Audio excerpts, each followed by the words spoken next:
কোভিডের বিধিনিষেধ তুলে নেওয়ার পরও ২০২৩ সালে চীনে বিদেশি পর্যটক ছিল মাত্র ১,৩৮,০০,০০০, যা মহামারীর আগের তুলনায় অর্ধেকেরও কম।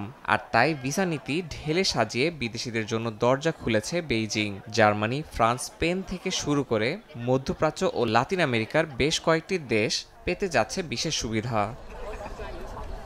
চলতি বছরের জুলাই পর্যন্ত ৭৪টি দেশের নাগরিক চীনে ১ মাস ভিসা ছাড়াই থাকতে পারবেন।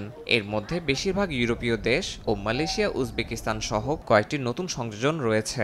এমন উদ্যোগকে দেশের পর্যটনের জন্য যুগান্তকারী বলে মনে করছেন বিশেষজ্ঞরা। তবে এখনও আফ্রিকার কোনো বড় দেশের নাগরিকদের জন্য ভিসা মুক্ত সুবিধা নেই। কিছু দেশের জন্য রয়েছে সীমিত ট্রানজিট ভিসা, যার মাধ্যমে তারা ১০ দিনের জন্য চীনে প্রবেশ করতে পারবে।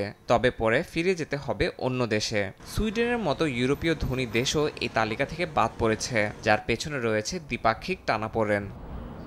ইয়াসিন মোহাম্মদ জিসান, সময় সংবাদ।